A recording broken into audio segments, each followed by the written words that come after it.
She was not always the monster whose gaze turned men to stone. Before her fall from grace, Medusa was a beautiful maiden, radiant and full of life. Born to the sea gods Phorcys and Ceto, she was the only mortal among her immortal Gorgon sisters, Stheno and Euryale. Her beauty was renowned across the lands, a gift that would soon become her curse. Medusa's life began not in shadows, but in the bright, sacred temple of Athena, where she served as a priestess. Her long golden hair shimmered in the sunlight and her eyes sparkled like the Aegean Sea.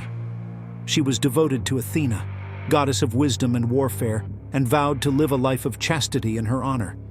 But the gods have their own designs, and even the purest of hearts could not escape their cruel whims. Poseidon, the god of the sea, was captivated by Medusa's beauty. His desire for her grew, burning with the force of the ocean's waves. One fateful day, within Athena's own temple, Poseidon violated Medusa, ravaging her sacred vow and desecrating the goddess's sanctuary. The violent act shattered Medusa's world, but the gods were indifferent to the plight of mortals. It was not Poseidon who would bear the consequences of his lust, but Medusa. Athena, enraged by the desecration of her temple, sought to punish the young maiden. But it was not Poseidon who suffered her wrath.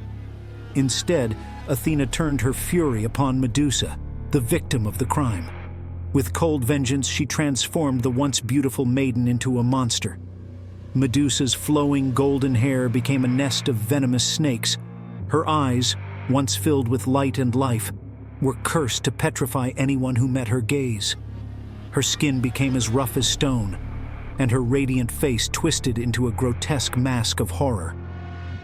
Banished to the remote island of Sarpedon, Medusa lived in isolation, far from the world she once knew. Her once joyful heart now filled with bitterness and sorrow.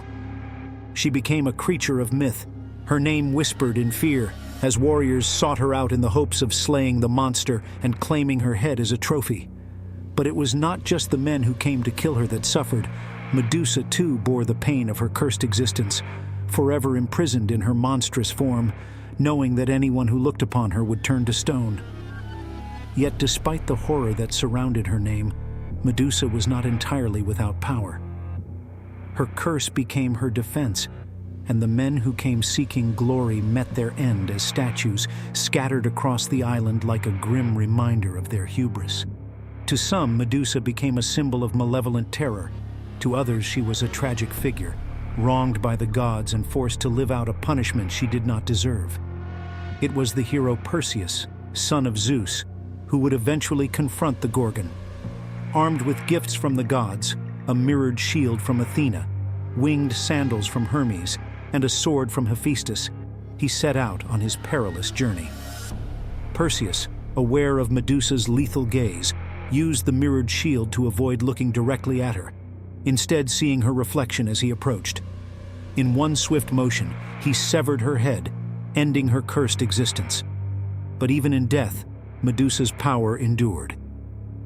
From her blood sprang two children, Pegasus, the magnificent winged horse, and Chrysaor, a giant wielding a golden sword.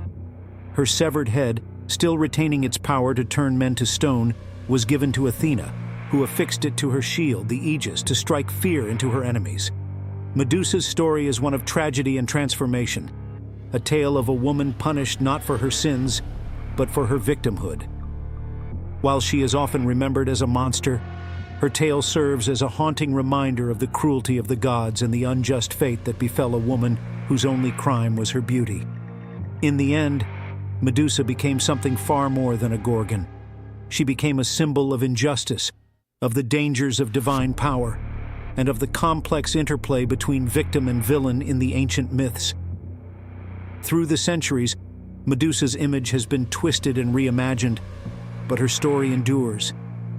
It is a tale of beauty turned to horror, of innocence corrupted by the whims of the gods, and of the deep, unyielding power of a gaze that sees not just the outside world, but the soul beneath it.